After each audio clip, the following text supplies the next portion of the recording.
Just so we're clear, I'm only speaking as myself today. I am not a representative of the U.S. government. I am not a representative of my current employer.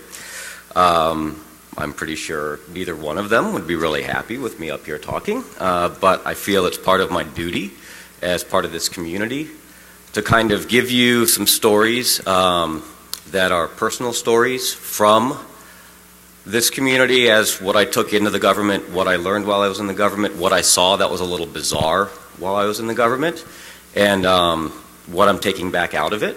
And there are 4 stories I'm going to tell you that all have some kind of unexpected outcomes and unexpected twists. You've probably heard about some of these stories in the media, but these are kind of different back origins to them that you haven't heard before.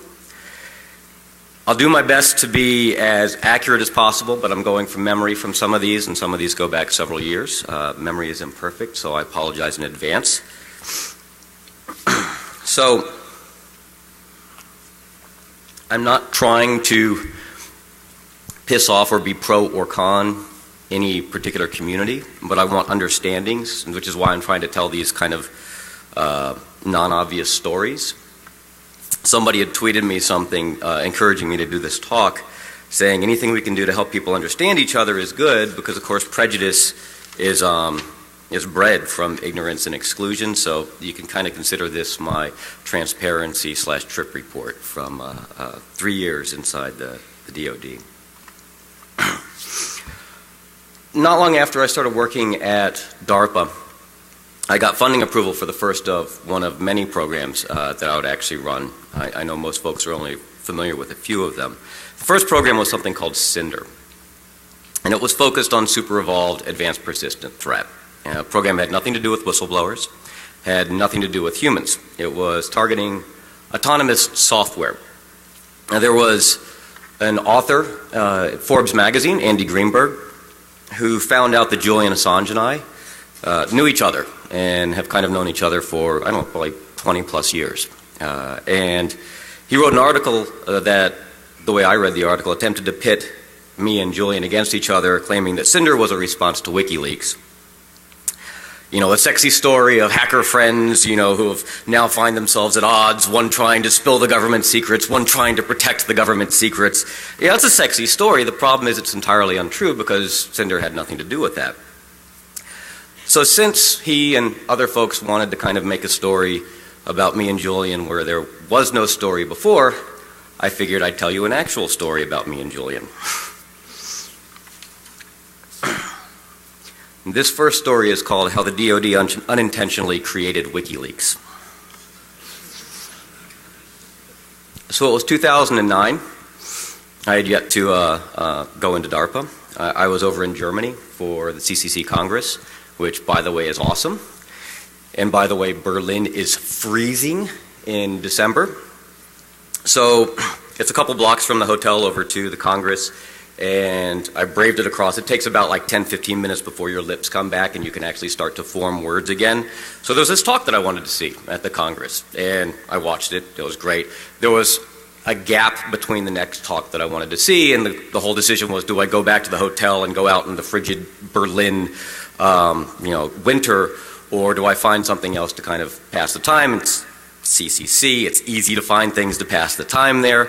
And there was a talk that was going on about WikiLeaks. Remember, 2009, no State Department cables, no nothing like that at this point. WikiLeaks had been around, but it wasn't kind of in the popular vernacular. It wasn't a household name.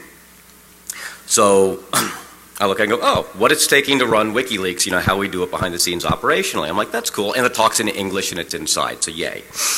And I'm looking at it and I'm like, Julian Assange, you know. And the name was ringing a bell, but it didn't mean anything again, because of course, you know, hadn't hit it. Now I saw him up on stage, and you know, he's a kind of striking physical one, the kind of shocking blonde white hair, you know, sharply dressed, and I'm recognizing the voice. And it took almost the entire talk before it dawned on me that I knew him by a different name. I knew him as Prof. Some of you remember Prof. Some of you remember Strobe that he wrote like ages ago. You know, he was over at, it was suburbia.net, I think, with, you know, Prof at suburbia.net. And I was like, holy crap, this is the same guy who I've known, you know, for years. I hadn't seen him in like a decade, or I hadn't interacted with him online. At one point, I think he was even managing Sun's security updates and patches for all of the distributions for Sunos at sunsite.unc.edu. So we should have nominated that for possible or potential epic ownage. That's kind of cool if you think about that. So after the talk, I was all excited, and I went up to him, waited till the crowds kind of died, smaller crowds outside. He's having a cigarette, and I said, "Oh, this is going to be fun," because I cut my hair. I didn't have the. If you've seen the shirts, most people remember me looking slightly different. And of course, I'm like, "Oh, I'm gonna play with this a little bit." So I walk up to him. I know he doesn't know my voice, and of course, he's not going to physically recognize me. So I do that whole hacker jerk sort of say something that it's like, what the hell? How did they know that? And kind of to set up a state of detente. And I go, "Hey, when's the last time somebody called you prof?" And he looks at me weird, and I'm like, "Oh, if you think that's weird." Did they ever find out why the MD5 checksums on those Solaris update patches didn't match the actual patches that people installed? That was Sunsite, right? And he's just looking at me like, who the heck is this guy? And possibly because he hadn't heard the phrase prof for a while. And it could very well be that he had no clue what I was talking about with the latter one. And I go, "Hey, it's me, it's Mudge from the loft sort of thing." And he kind of relaxed, and we chuckled about it. And I was saying, "Hey, you were really, really passionate up on stage about WikiLeaks. What was the real impetus? What was the turning point that made you do that? Because the last I had seen you were leaving the hack scene, going off to academia to do your advanced degree. He was working on a cryptographically based file system, a rubber hose file system for duress-based decrypting, and I said, "Where'd you go? All the old gang and everything, haven't seen you." So we chatted, and he said, "Let's go out and have dinner." So, we spent the next several hours over food in Berlin, and we were chatting, and I wanted to know just how passionate he was and how far he was willing to go on it. So I asked him a hypothetical question.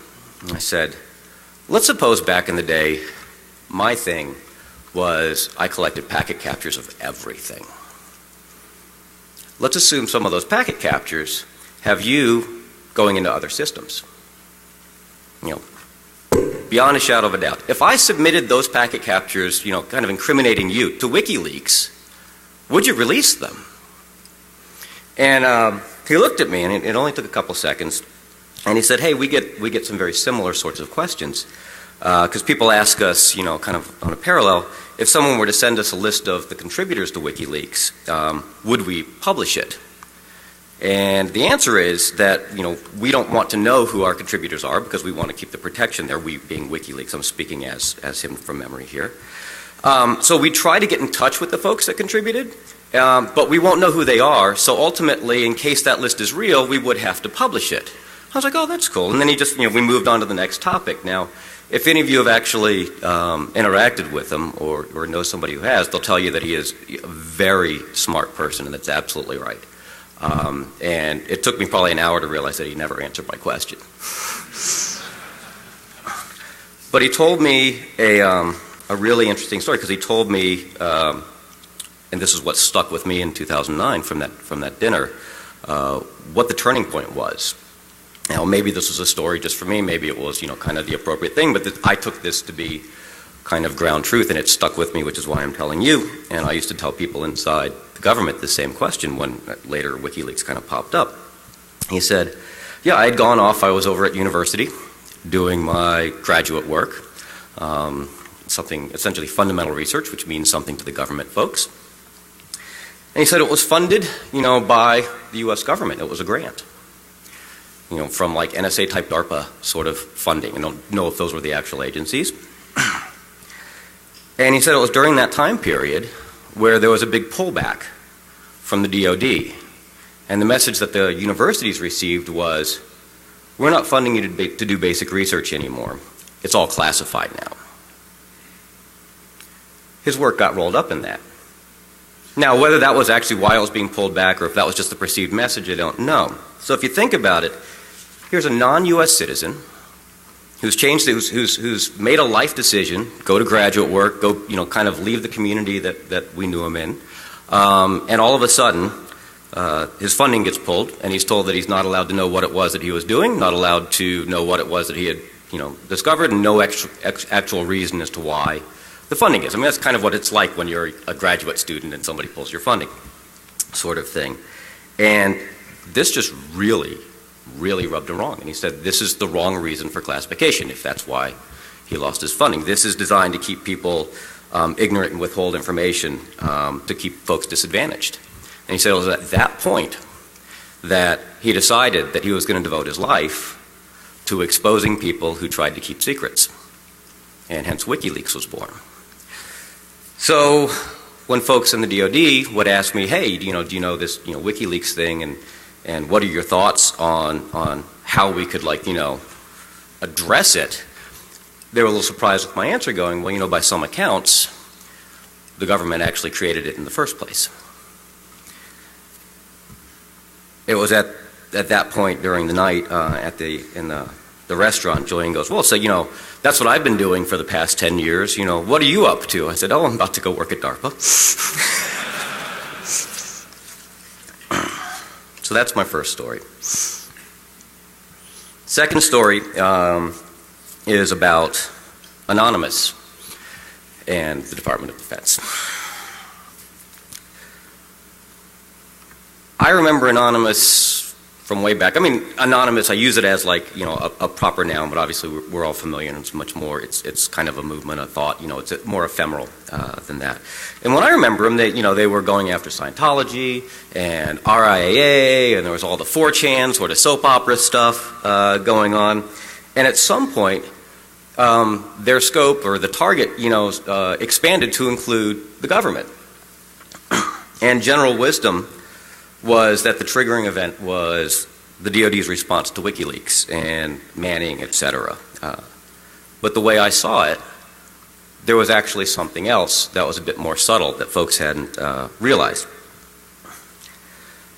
So in 2011, the DoD released the Strategy for Operating in Cyberspace. There was some very minor backlash to some of the wording initially. I think there was an initial, small leaked version of it that went out, and it was followed by a later one. But there was some more specific backlash and chatter in the hacker researcher community. The strategy stated that the DoD was going to, treat cyberspace as a domain to conduct operations in, and it appeared kind of modeled off of outer space, treating space as, these are DoD-ish words, a domain. And there were some confused conversations going on, well, why is anybody upset if you treat cyberspace as a domain? There wasn't that much upset with treating space, and, nobody lives in cyberspace,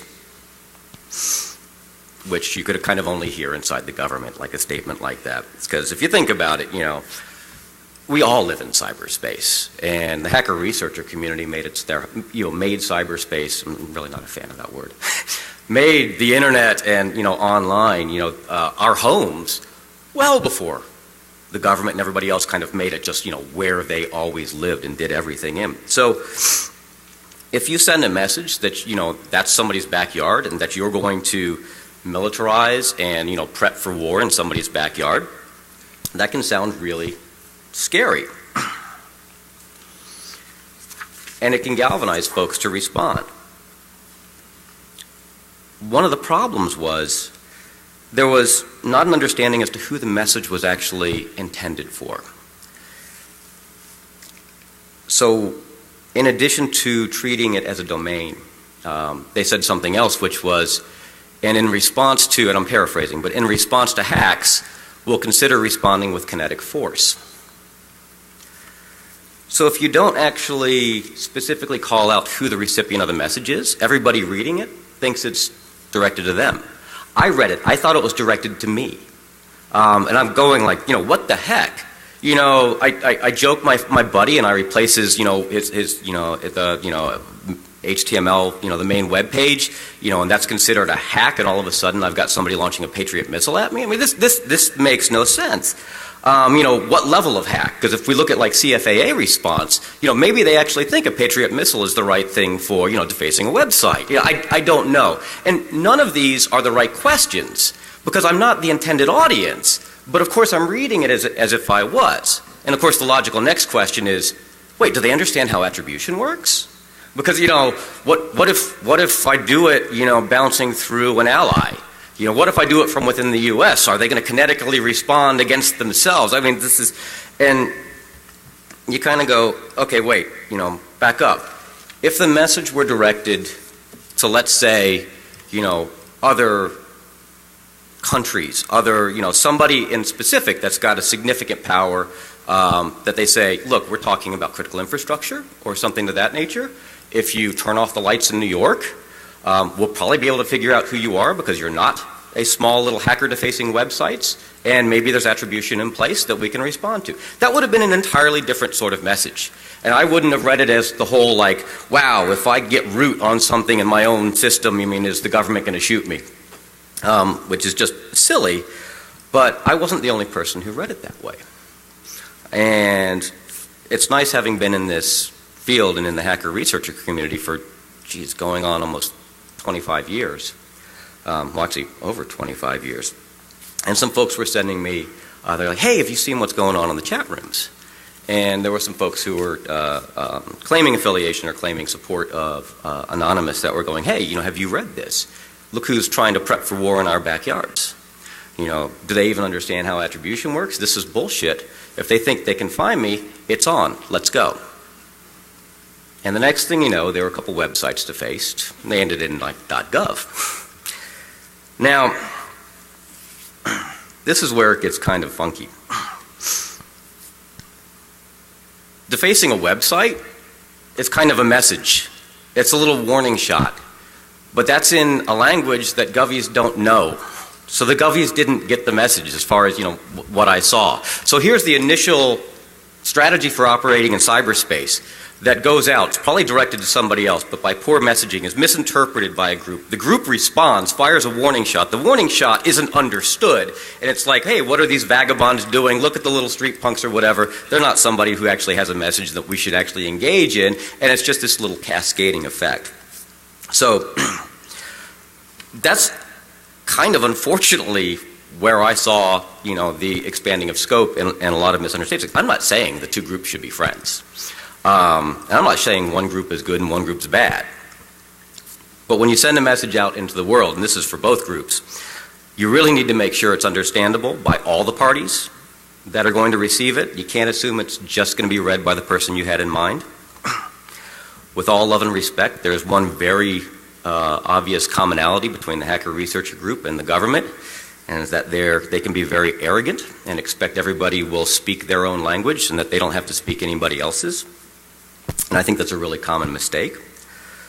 So the recommendation for the government, from my vantage point of both sides, is figure out how your messages are going to be received by the more general populace of cyberspace, because we all live there now. This is actually a great opportunity for diplomacy.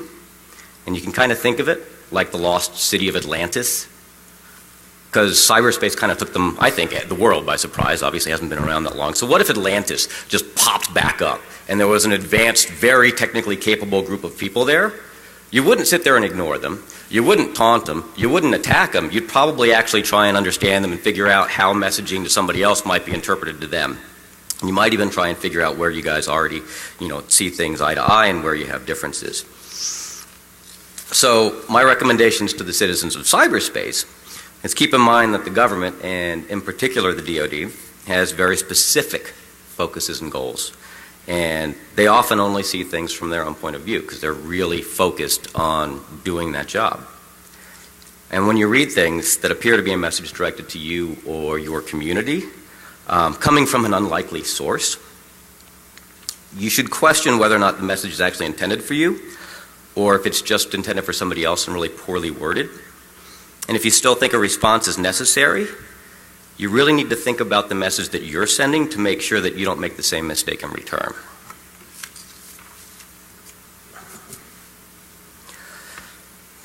My third story is, well, let me give you a little background. I'd have a lot of people approach me outside of work and go, hey, Mudge, you know what's going on. We're all owned. And these were large companies that are oftentimes funded by taxpayer money. I'll just say that they're large government contracting organizations.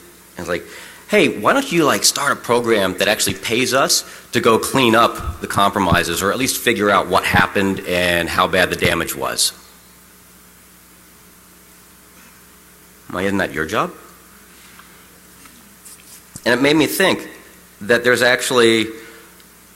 not a financial incentive for these companies to actually go fix the problems. So the next question was, is the inverse true? Can government contractors actually make more money by remaining compromised and continuing to lose intellectual property? So this talk is called Game Theory's a Bitch. I was having dinner with, a lot of these stories are because I'm outside having dinner somewhere. I don't cook. I was having dinner with an old friend, and his company goes in and cleans up APT after, big well-known names get compromised, in particular, whether they're government contractors or commercial organizations. And he posed a really interesting hypotheticals, because we were just shooting the crap back and forth. And he said, hey, what do you think about the following chain of events? First, RSA gets compromised. Networks defended by their tools are vulnerable, and as a result, a defense contractor gets compromised. Said defense contractor, if you look up on Wikipedia, is the one who made this really cool stealth drone. Later, a really cool stealth drone goes missing over in a Middle Eastern state. Like, what do you think about that chain of events? I'm like, that's terrifying. And he's like, yeah. And I'm like, no, for an entirely different reason. Look at it this way. I have no clue. That's a hypothetical, and there were a whole bunch of rumors about what had happened. But let's assume that you, as a country or a large organization, that your advantage is technology. You can field the fastest and the best technology, so you're ahead of everybody. That's your advantage. Newest, most advanced toys. Someone else steals some of your tech. What do you have to do? You got to replace it with newer tech, right? You got to keep your advantage. So suppose a government contractor gets some of their super tech toll, and what does their government customer actually need to do? Well, the government in that case, and this is all a game theory hypothetical, need to pay someone to make the next version so that the people who just stole it don't achieve parity, so that they're not even. They could go to some other government contractor because, of course, the one in question just lost everything, but they actually most likely won't. And here's probably why. The initial contract for very expensive research efforts can take a long time to put in place. You're talking over a year, sometimes longer than, sometimes you measure it in years rather than months. That was part of the coolness of CFT, is that we were measuring that in days. Imagine if you're under something, sequestration is what we're under now, it can take even longer. So if a government agency wanted to start a new program to replace tech, so that's essentially starting the same program to do the same thing that you were already paying somebody to do, it's tough to get permission to do that, because you got to go justify taxpayer money, and we just gave you the money to do that. And B, when you spin it back up, you're going to have to redo a lot of work. You're going to have to redo the contracting that you already had in place. You're going to have to spin people up to speed on management side. You're going to have to respin up the tech side, and you've spent years putting that in place. So why wouldn't you just go back to the people that you already have a relationship with, already have a contract with? They already know what they lost, or maybe you know what they lost and stuff, and you can tell them because they're your customer. So you just pay them to give you the next thing. Remember, they're not financially incentivized to go fix how they were actually compromised in the first place or clean it up. Because staying with a really familiar solution or situation is comfortable, which makes us a trap that a government funding source can actually be particularly susceptible to. And you can view this on a case-by-case basis, and kind of staying with the same contractor could even make sense. But if you step back and listen to what's been talked about in the media, you may see something that's a larger picture that seems like an endless list of technologies and IP being stolen. And each time it happens, that company is in a situation where, A, there's really no penalties or reprimands for it. And on the contrary, they're actually rewarded with more funding. So because their customer needs to make the next text to replace the stuff that just got stolen, to replace the stuff that just got stolen, to replace the stuff that just got stolen. So yeah, game theory is a bitch because if you look at it this angle, and part of the neat thing about game theory is you can fall into game theoretics without realizing that you're doing it.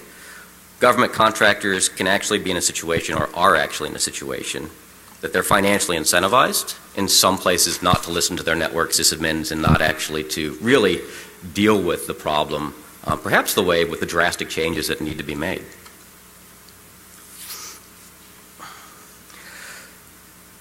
The fourth and kind of closing story, and maybe I'll do a fifth story about Barnaby Jack in Abu Dhabi. Yeah, I think I'll do that.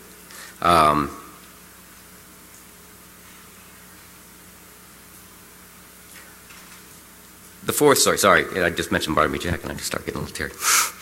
I think I might stick with just the fourth story then. Fourth story closing is more of a kind of plea to both the government communities and the hacker researcher communities, because from the vantage point of both, I don't have a lot of examples of our community, the hacker researcher community, really reaching out in a proactive and positive way to educate and enlighten the government. We do it, but we do it really ad hoc.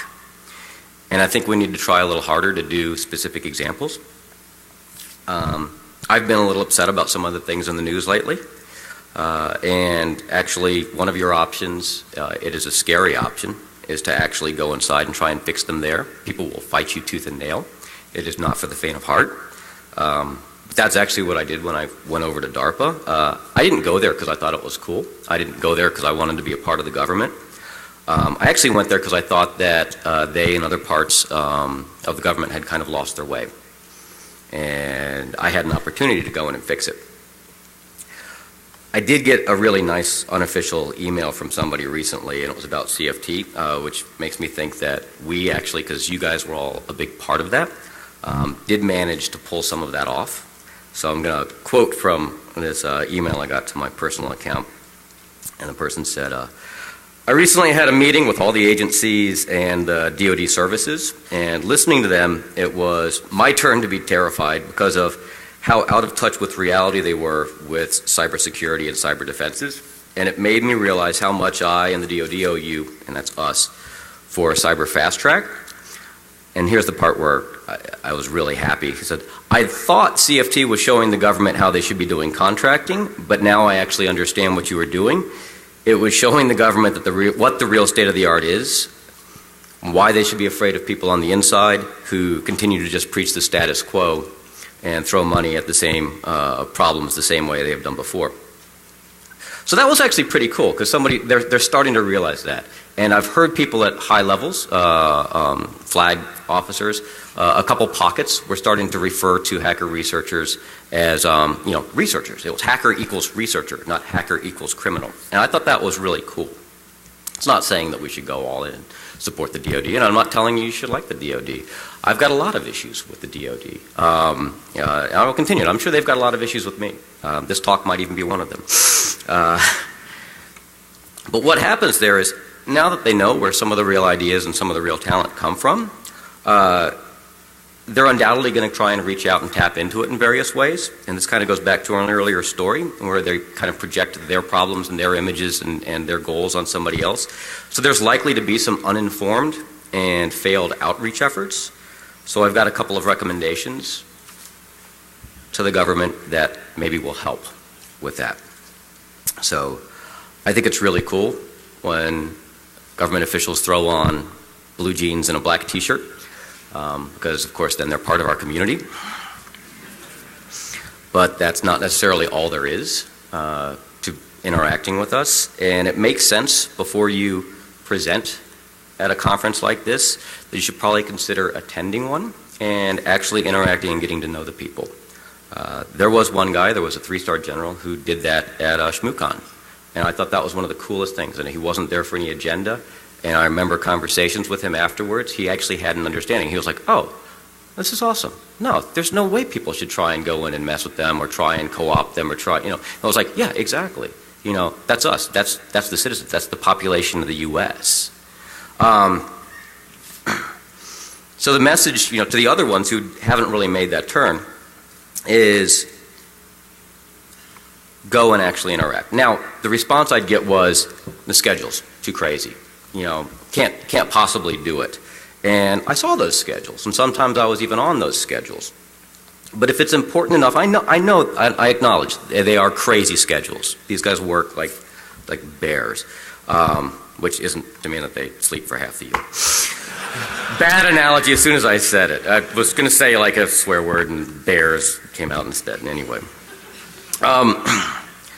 If it's important enough for you to want to reach out to a community, you got to go out and you got to make the effort and you got to put it in your schedule and you got to go interact with them on a one-on-one level first, because that's showing your homework, and doing your homework shows respect. The next suggestion to them is, and this is what I tried to encourage inside, is you can't go out and do a recruiting pitch because it comes across really poorly. I used to get so bent out of shape when I would see a Govy stand up at a hacker conference, and I'm like, here it comes. We do awesome stuff, but we can't tell you anything about it. Trust us. You with the mohawk, if you shaved your hair, if you put on a suit, maybe even a uniform, stop smoking dope, you could come work for us and actually do something with your life. And it's like, that's how I interpreted it. Now, that might not be the message. It might just be a, look, we need help and we're trying to reach out to you. But it's just a take sort of message. What can you do for us today? What can you do for us now? And, to me it was offensive. What would it be like if you had a senior official from a very technical agency come out and actually give a technical talk? Because this is a meritocracy. That's where this community came from. And a meritocracy is your value in the community is based upon how much you contribute to that community. And that's one of the reasons why I was really happy that, because I know a lot of people are like, why the hell did Mudge go over and go to the DOD? He was one of us, now he's one of them. And I had spent 15, 20 years contributing to this community, and I wasn't about to stop. And when I was there, I was able to actually fight for this community and try and make sure that the interactions were a little bit better and that we were treated and engaged with normally. And those 10, 15 years of contribution gave me enough grace period, to build trust up again on both sides. And you've got to do that, and you do that by interacting with people. So the value of somebody in one of those agencies coming and giving a technical talk wouldn't be that you learn something really cool about how SE Linux was actually done and why it was done, or what the internal battles were to get it across. It wouldn't be that somebody's going through the technical components of one of the patents, one of the numerous patents that are out there, let's say IP geolocation, the ones that we've read about. It would actually be that they're engaging us and interacting with us in our own language and treating us as peers and starting a dialogue. So, I think I will give the Barnaby one after this, but I'm going to summarize this one here. Am I telling us, am I pleading that we should not challenge the government? Absolutely not. I think challenging the government is your patriotic duty as a citizen. I think it is very important to do. It's painful for both sides, but it's something that has to happen, and it's why we're such a great nation.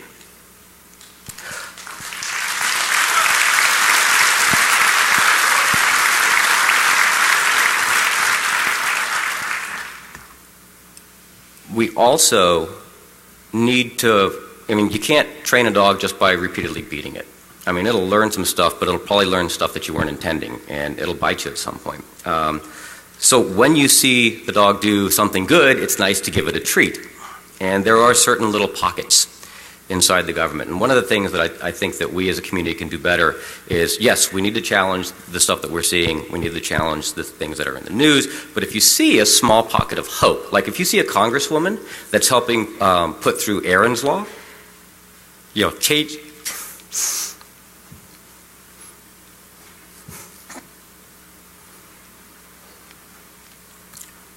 Changing things like CFAA,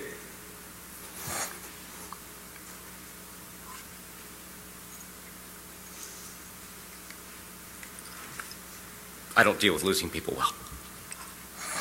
Excuse me.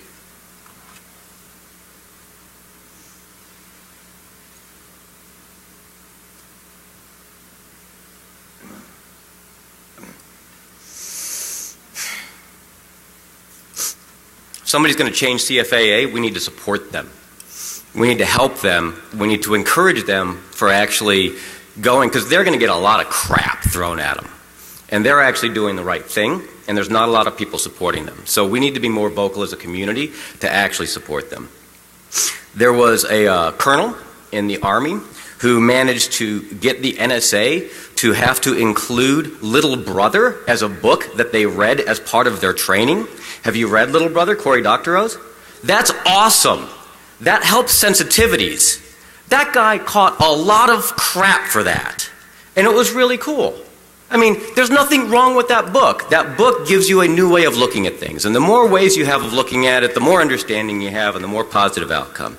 That guy is also, let's say he's colonel, he's over at West Point. His name's Greg Conti, I'll call him out. He was one of the people who encouraged the cadets to actually go out and talk at our conferences and contribute. So the build your own UAV at a 99.99% discount by Mike Wiegand was an example of that. And that's engaging, and that's actually sharing, and it created dialogues.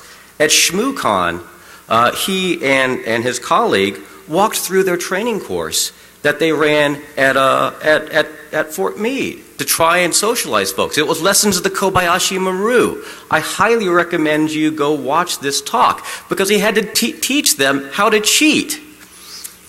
And it's hilarious and it's insightful and it's humanizing. Most importantly, it's humanizing. So where we see those pockets of hope and of outreach and of engagement, I'd just really like to ask all of us to try and figure out a way for each time we're challenging something else to try and encourage the good behavior. Okay, so let me try and get my Barnaby one without actually breaking down into tears here. See if I pull myself together. It's a real quick one, but it's my little tribute to him. Because there's two things that happened, interactions with Barnaby that I'll always remember. I mean, I remember all of the interactions, but two really stand out. One was a talk. I was on the steering committee of NDSS, and they asked me if I could bring in some folks to run some demos that would kind of break the academics out of the academic mold. And, you know, what better people than Barnaby Jack when he was working with EI and the rest of the EI team to actually come in. The problem is that the conference, you know, like a lot of conferences, is very cheap. They wouldn't pay them to come do the work or whatever. So I said, all right, guys, you know, the drinking bill the night before is on me. I'll just foot the bill myself, which is a very, very dangerous thing to do. Barnaby had a great time. I don't think they went to sleep. They just kept drinking. They were on in the morning. And the audience at NDSS, I don't think actually really understood how cool the technology was that was being demonstrated, because this is almost 10 years ago at this point, and Barnaby was remotely compromising a wireless router, replacing the firmware, and then trojaning the Microsoft updates that were going through it over the wire before they were delivered to the end system, and then they were demonstrating boot root where they were getting an Ethernet, so a computer that was told not to boot off the network. The Ethernet adapter was on the PCI board, so it had direct memory access, and it would still emit a boot P packet, and if you responded to it, the Ethernet board would actually shove it directly in memory and boot from the network even if your BIOS didn't have that capability. So of course they would say, here is your base operating system, as a little hypervisor, and then of course the operating system would load up on top of it. This is a decade ago. This was awesome. And the reason why I don't think any of the audience actually caught the technical part of those talks is because Barnaby nearly threw up on stage 10 times in the middle of trying to give that talk, and everybody in the first row was terrified that they were at some perverse form of a Gallagher hacker show. And then the other thing I remember about Barnaby was I had just gone in and I was working for DARPA, and my first public speaking engagement as a U.S. official was in Abu Dhabi. So here I am, first time, the government's a little nervous about me, I'm a little nervous about them. I'm flying under my government official passport, not my blue tourist passport. So all the coordination between the countries that I imagine has to go on with those folks. And I'm in Abu Dhabi, and it was actually to do the keynote for Black Hat. It was the first year they were over there. And it was the first time ever that I was showing parts of the cyber analytic framework that I drove at DARPA, and it was my way of trying to get a small group of peers that I could interact with and get feedback and just talk honestly, like, does this make sense, or, am I full of crap? And Barnaby was there, and the Gruck is there, and those are two people that put together, that'll deplete the world's alcohol supplies. And he was doing his jackpotting ATM machines. Now, the UAE has a lot of money they've come into since the 70s. And in the palace, there is an ATM machine that dispenses gold bars. Very expensive gold bars. Not like you've got like a $200 withdrawal limit. I mean, these are in the tens, if not hundreds. I can't remember how high up the price was. There might have been the ability to withdraw a $1 million gold bar from it. And some of you might have seen the picture of Barnaby kind of going like that, right next to the thing. So Barnaby's had a few drinks. And they see the gold ATM machine. I was like, why? So, well, how do you think it works? And they're peering behind it and everything. And the folks who are, I think it's the son or one of the relatives of the Crown Prince, who I knew from a prior life, was looking at me and going, what's going on? And they're all starting to gather around the gold ATM. And I forget who it was that tweeted and said, I remember Barnaby in the UAE and having to go to the State Department to basically, or not the embassy, calling the embassy to make sure everything was okay. So it wasn't the embassy. It was me. Having to go over and talk to people who are part of the court of the Crown Prince and explaining, no, I know you're not used to extremely heavy drinkers, and you just invited a bunch of hackers into your country, and they've demonstrated a bunch of crazy, terrifying things, and now they're eyeing your $1 million gold vending machine. It's Barnaby Jack, he's cool. Don't worry about it. I tell you what, you probably want to know if your $1 million gold vending machine has this problem, so why don't you let them do a little bit, and then when they walk away, why don't you pull the plug on the thing and then move it off the floor? And sure enough, everybody got a little tired, because of course there's some research that has to go into these things, and the alcohol fueling only lasts so long. And when everybody got a little tired and decided to walk away, the next day you see there's this big curtain pulled around everything, and nobody's allowed near the thing. But so there was no reach out to the embassy, and there was no international incident. But there was Barnaby Jack, and he'll be missed. Thank you.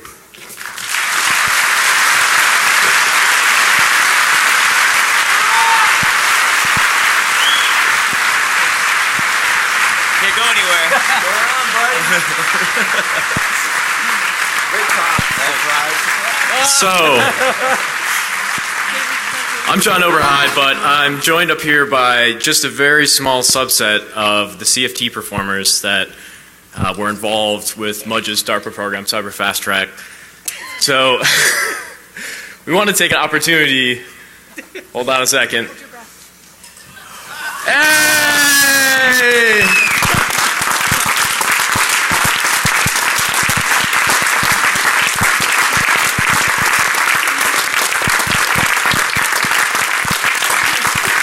We really just wanted to get up here and thank Mudge for all of his efforts inside DARPA with this program. We all had a lot of fun. You've seen some of the research that's come out of it at Defcon and Black Hat, and there'll only be more that's coming out soon. But we also wanted to thank him for his entire career from Loft to DARPA and now onwards to Google. I'm sure there's many more interesting things to come. So please give your strongest round of applause for Mudge and everything he's done for the security community.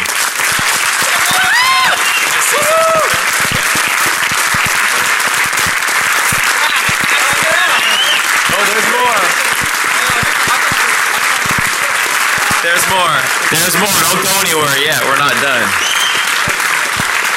So, what we didn't mention is hopefully, I'm going to say a few things about Mudge, and hopefully some other people that had participated in CFT will as well.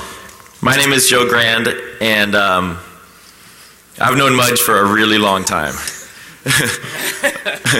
I was in the loft back in, I guess we met in 1990. I was like a 15-year-old punk little kid, and ended up getting in trouble for some things, joined the loft, and Mudge came in around the same time. And I don't know if I ever told him this, but he was one of my mentors growing up. From that point, as a 16-year-old kid, everybody else in the loft was older.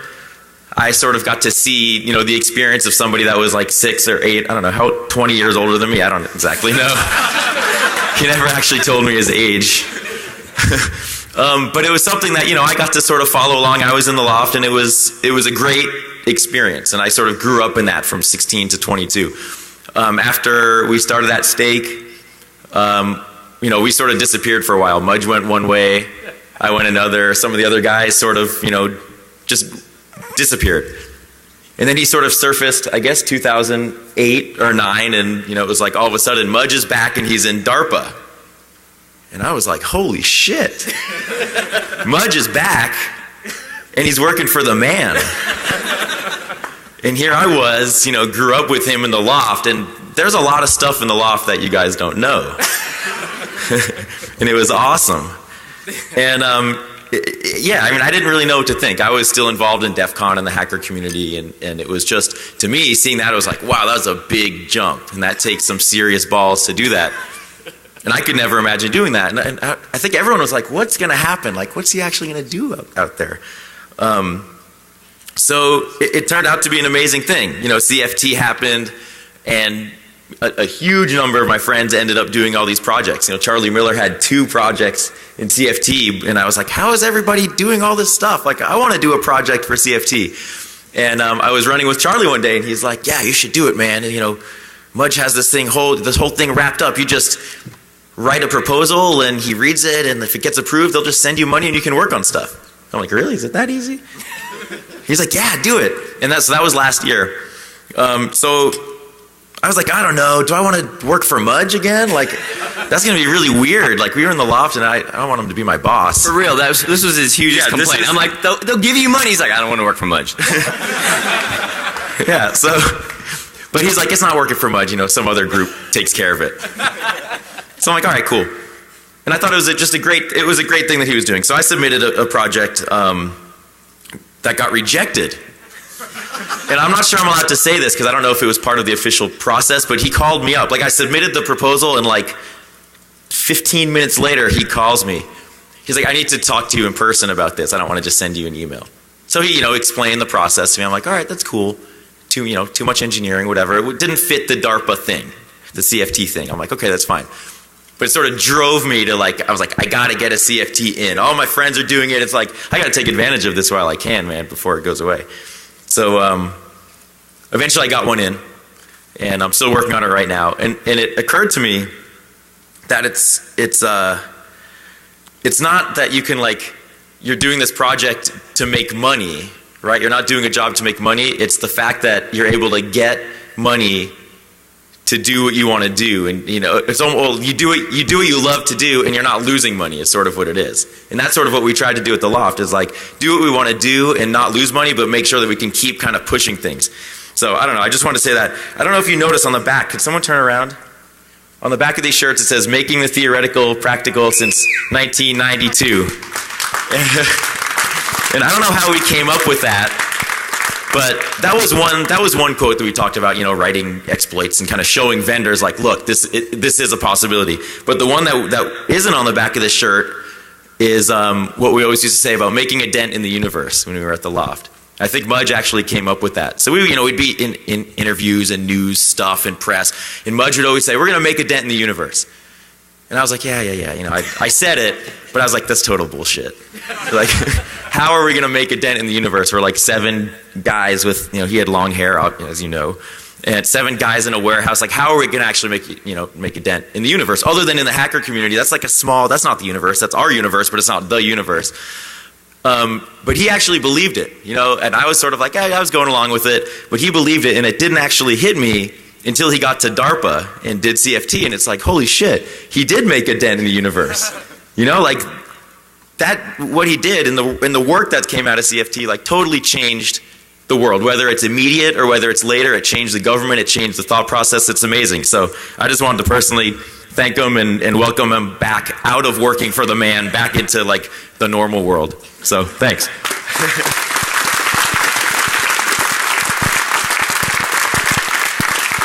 I do also have to say that Charlie is responsible for probably 70% of the CFTs that were submitted. I had a very similar phone call with him, I don't know, a couple years back. I remember distinctly. And, you know, people have a very interesting opinion of what it's like to participate in any sort of DARPA or government grant. And, you know, speaking with Charlie and learning about the streamlined process and the kind of low overhead it takes to get a grant through and actually get funding to, again, do what you want to do, was very attractive. So I think this program itself was wildly successful alone, but I think it's also changed a lot of our personal views about dealing with the government. I hope that can continue with CFT, with the next program manager. I would also say that BitSys, are there any of the BitSys guys up here? Yeah. So BitSys helped run the program for DARPA, so we'll all give them a round of applause ourselves because they were great to work with.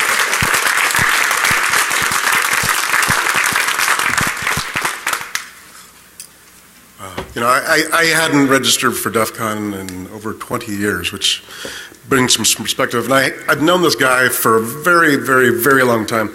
And he always wanted to be something greater than the average bear and to change things.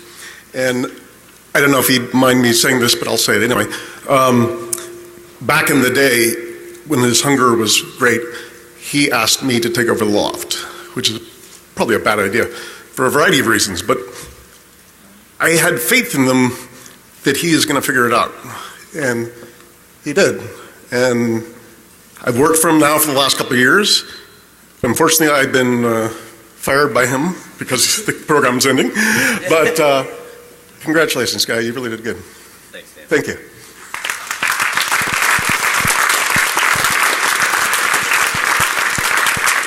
I just want to say something super quick. We're hackers and we're individualists and we hate anyone speaking for us, but Mudge is pretty much the only guy that I'll let speak for me anytime he wants.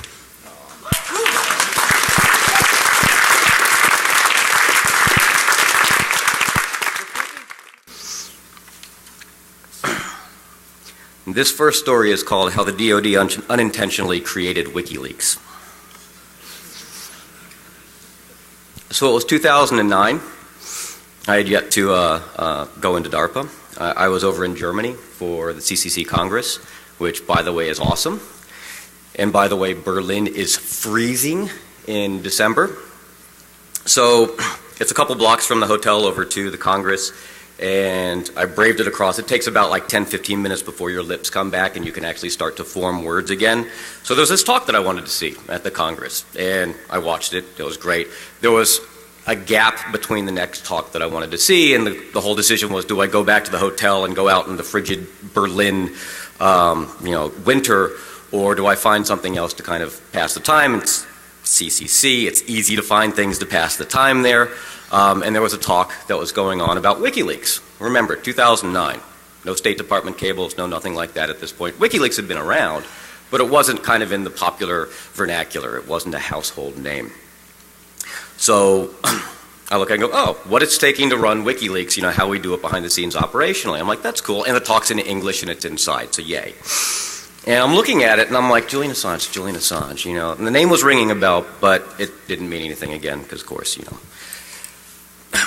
Just so we're clear, I'm only speaking as myself today. I am not a representative of the U.S. government. I am not a representative of my current employer. I'm pretty sure neither one of them would be really happy with me up here talking, but I feel it's part of my duty as part of this community to kind of give you some stories that are personal stories from this community, as what I took into the government, what I learned while I was in the government, what I saw that was a little bizarre while I was in the government, and what I'm taking back out of it. And there are 4 stories I'm going to tell you. that all have some kind of unexpected outcomes and unexpected twists. You've probably heard about some of these stories in the media, but these are kind of different back origins to them that you haven't heard before. I'll do my best to be as accurate as possible, but I'm going from memory from some of these, and some of these go back several years. Memory is imperfect, so I apologize in advance. So, I'm not trying to piss off or be pro or con any particular community, but I want understandings, which is why I'm trying to tell these kind of non-obvious stories. Somebody had tweeted me something encouraging me to do this talk, saying anything we can do to help people understand each other is good, because of course prejudice is bred from ignorance and exclusion. So you can kind of consider this my transparency/trip report from 3 years inside the DoD. Not long after I started working at DARPA, I got funding approval for the first of one of many programs that I would actually run. I know most folks are only familiar with a few of them. The first program was something called Cinder, and it was focused on super evolved advanced persistent threat. The program had nothing to do with whistleblowers, had nothing to do with humans. It was targeting autonomous software.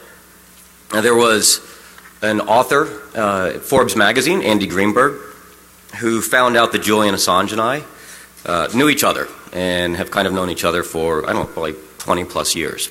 And he wrote an article that, the way I read the article, attempted to pit me and Julian against each other, claiming that Cinder was a response to WikiLeaks. You know, a sexy story of hacker friends, you know, who have now find themselves at odds, one trying to spill the government secrets, one trying to protect the government secrets. Yeah, that's a sexy story. The problem is it's entirely untrue, because Cinder had nothing to do with that. So since he and other folks wanted to kind of make a story about me and Julian where there was no story before, I figured I'd tell you an actual story about me and Julian. Haven't hit it. Now, I saw him up on stage, and, you know, he's a kind of striking physical one, the kind of shocking blonde white hair, you know, sharply dressed, and I'm recognizing the voice. And it took almost the entire talk before it dawned on me that I knew him by a different name. I knew him as Prof. Some of you remember Prof. Some of you remember Strobe that he wrote like ages ago. You know, he was over at, it was suburbia.net, I think, with, you know, Prof at suburbia.net. And I was like, holy crap, this is the same guy who I've known, you know, for years. I hadn't seen him in like a decade, or I hadn't interacted with him online. At one point, I think he was even managing Sun's security updates and patches for all of the distributions for Sunos at sunsite.unc.edu. So we should have nominated that for, you know, possible or potential, you know, epic ownage. That's kind of cool if you think about that. So after the talk, I was all excited, and you know, I went up to him, waited till the crowds kind of died, smaller crowds outside. He's having a cigarette, and I said, "Oh, this is going to be fun," because I'd cut my hair. You know, I didn't have the. If you've seen the shirts, most people remember me looking slightly different. And of course, I'm like, oh, I'm gonna play with this a little bit. So, you know, I walk up to him. I know he doesn't know my voice, and of course, he's not going to physically recognize me. So I do that whole, like, you know, hacker jerk sort of, you know, say something that, you know, it's like, what the hell? How did they know that? And kind of to set up a state of detente. And I go, hey, when's the last time somebody called you Prof? And he looks at me weird, and I'm like, oh, if you think that's weird. Did they ever find out why the MD5 checksums on those Solaris update patches didn't match the actual patches that people installed? That was Sunsight, right? And he's just looking at me like, who the heck is this guy? And possibly because he hadn't, you know, heard the phrase Prof for a while, and it could very well be that, you know, he had no clue what I was talking about with the latter one. And I go, hey, you know, it's me, it's Mudge from the loft sort of thing, and he kind of relaxed, and, you know, we chuckled about it. And I was saying, hey, you know, you were really, really passionate up on stage about, you know, WikiLeaks. What was the real impetus? What was the turning point that made you do that? Because the last I had seen you were leaving the hack scene, going off to academia to do your advanced degree. He was working on a cryptographically based file system, a rubber hose file system for duress-based decrypting. And I said, you know, where'd you go? You know, all the old gang and everything, haven't seen you. So we chatted, and he said, let's go out and have dinner. So, we spent the next several hours over food in Berlin, and we were chatting, and I wanted to know just how passionate he was.